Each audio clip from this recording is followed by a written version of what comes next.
আসানসোলের জামুডিয়ার ভূত বাংলা এলাকায় চালু হল ইএসআই হাসপাতালে। বুধবার এক অনুষ্ঠানে ফিতে কেটে রাজ্যের শ্রম ও আইন মন্ত্রী মলয় ঘটক এবং জামুরিয়ার বিধায়ক হরিরাম সিং এই ইএসআই ডিসপেন্সারির উদ্বোধন করেন।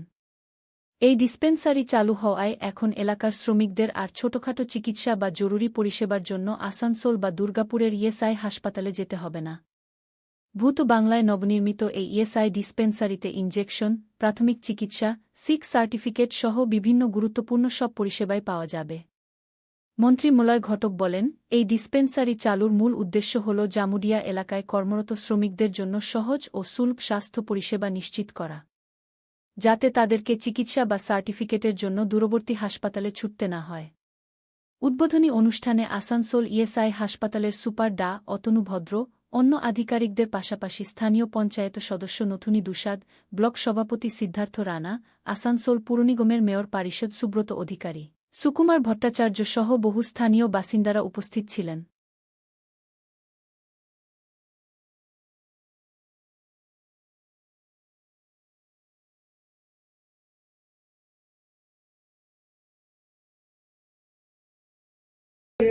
জামুরিয়া বিধানসভায় অনেকগুলো কলকারখানা হয়েছে এবং এই কলকারখানায় যারা কাজ করেন তাদের সকলের ইএসআই কার্ড আছে।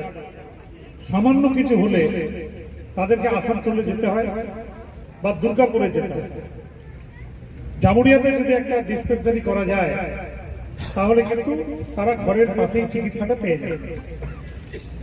আমরা তখনই সিদ্ধান্ত নিয়েছিলাম যে আমরা কুলটি, জামুরিয়া, পানাগড়, যেখানে যেখানে নতুন ইন্ডাস্ট্রিয়াল বেল্ট হয়েছে, রানীগঞ্জে ইতিমধ্যে আছে, সেখানে সেখানে আমরা ইএসআই ডিসপেন্সারি করব। এবং প্রায় 2 মাস আগে যখন আমরা তৈরি হয়ে গেছিলাম এই ডিসপেন্সারিটি করার জন্য, আমরা হরিরাম বাবুকে অনুরোধ করেছিলাম যে আপনি যদি আমাদের এখানে জায়গা দেন যেখানে আমরা এই ডিসপেন্সারিটি চালু করতে পারি তাহলে খুব ভালো হয়। তো উনি এই জায়গাটার কথা বলেছিলেন। এই ঘরটার অবস্থা খুব খারাপ ছিল। মাত্র 10 দিনের মধ্যে হরিরাম বাবুর প্রচেষ্টায় একদম ঝকঝকে ঘর তৈরি হয়ে গেছে।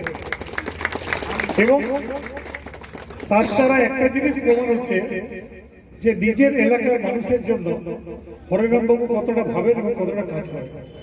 মাত্র 10 দিনের মধ্যে যদি রেডি করে দিতে পারেন একটা ডিসপেন্সারি, এই বড় কাজ, এত ভালো কাজ, তার জন্য আমার মনে হয় হরিরাম বাবুর জন্য আরেকটা হাততালি উপহার দেওয়া উচিত। দেখুন, ইএসআই ডিসপেন্সারিতে ডাক্তার থাকবে, নার্স থাকবে এবং এখানে রেগুলার যে সমস্ত পেশেন্ট আসবে তাদের চিকিৎসা হবে। যদি হসপিটালাইজেশন করতে হয় তাহলে কিন্তু তাদেরকে হসপিটালাইজেশন করার জন্য ব্যবস্থা থাকবে। আসানসোলে আমরা ইএসআই, জানেন যে ইএসআই আমরা অনেক বড় তৈরি করতে পেরেছি। 2011-এর আগে বামফ্রন্ট যখন ছিল তখন ইএসআই হাসপাতালের সম্বন্ধে কেউ জানতো না, চিনত না।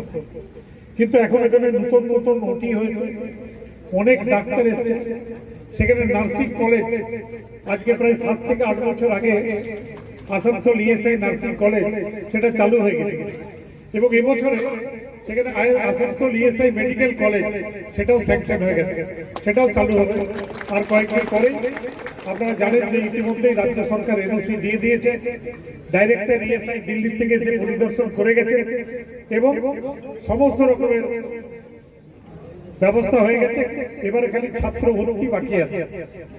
তো ছাত্র ভর্তি হয়ে গেলে, ক্লাসরুম চালু হয়ে গেলে, দিনের পোস্টিং হয়ে গেলে ওখানে কিন্তু মেডিকেল কলেজ চালু হয়ে যাবে। আসানসোল এবছর আরো একটা medical college, Techno India medical college, আমাদের রাজ্য সরকার এনওসি দিয়ে দিয়েছে।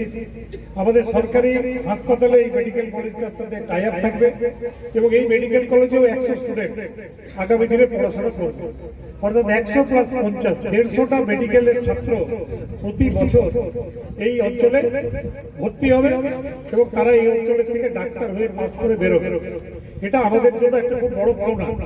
কারণ জামুরিয়া বা আসানসোল, রানীগঞ্জ এই জায়গাগুলো আমরা সবসময় একটা জায়গা দেখি, আসানসোল মিউনিসিপ্যাল কর্পোরেশন, পুরোটাই কর্পোরেশন বা মিউনিসিপ্যাল কর্পোরেশনের এলাকা, খানিকটা পঞ্চায়েতের এলাকা, পুরোটাই আসানসোল সাব ডিভিশন ছিল, এখনো সাব ডিভিশন আছে, জেলার মধ্যেও চলে এসেছে। তাই আমার বক্তব্যকে দীর্ঘায়িত করছি না।